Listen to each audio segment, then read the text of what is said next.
तिसरा श्रावण सोमवार आहे म्हणून मी आज उपवासासाठी गोडधोड हे बनवत आहे.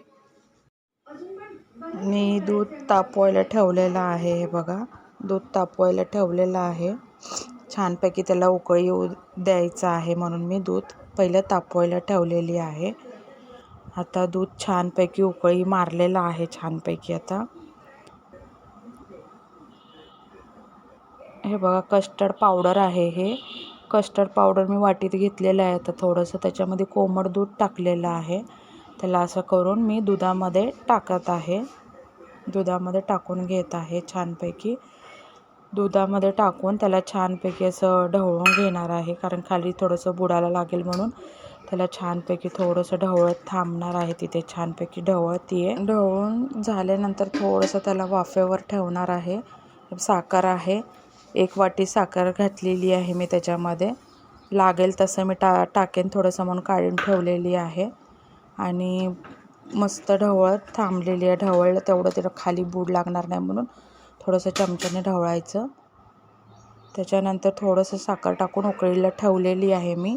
तर छानपैकी उकळी मारत आहे. त्याला थोडंसं गाढा होऊ द्यायचं आहे. बघा, गाढा आता झालेला आहे. मी गॅस बंद करून घेत आहे. जास्त गाढा होईल म्हणून गॅस लगेच बंद करून घेतलेला आहे. आणि इकडे सगळे मी फ्रूट सॅलड करते आहे. मी फ्रूट सॅलड करत आहे. बघा, थंड झालेला आहे. गॅस खाली घेतलेला आहे मी दूध. आणि आता इकडे सगळे फ्रूट कापून घेतलेले, केळी, डाळिंब आणि सफरचंद. हे बघा, सब्जा भिजू घातलेला आहे मी. सब्जा पण टाकणार आहे त्याच्यामध्ये.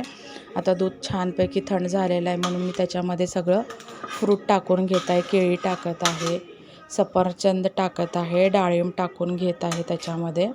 थोडंसं थंड झाल्यानंतर ते सगळे फ्रूट टाकून घ्यायचं आहे. छानपैकी मस्त गाढा झालेला आहे म्हणून त्याच्यात मी टाकून घेतलेलं आहे. हे बघा, असं छान गाढा झालेला आहे. त्याच्यामध्ये सब्जा पण टाकून घेणार आहे मी. हे बघा, इकडे सब्जा ठेवलेला आहे. सब्जा पण मी टाकून घेणार आहे. 1 चमचा टाकत आहे मी. सगळं बघते त्याचं भरपूर होतं आहे काय, किती होतं आहे म्हणून तसं चमच्याने टाकत आहे मी. मग आता सगळंच टाकून घेतलेलं आहे मी त्याच्यामध्ये.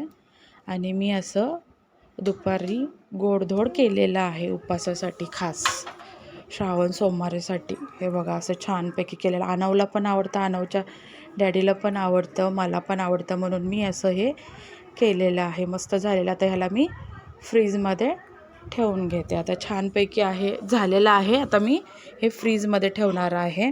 आणि मी संध्याकाळचा स्वयंपाक करत आहे. हे बघा, कुकर लावलेला आहे. वांग्याची भाजी मी केलेली आहे. दुपारी उपवास सोडलेला नाही आहे, संध्याकाळी उपवास सोडते मी म्हणून वांग्याची भाजी केलेली आहे. मी भरलेलं वांगं केलेले आहे. 2 शिट्ट्या झालेल्या आहेत कुकरला. आणि हे बघा, ताट मी वाढून घेतलेली आहे.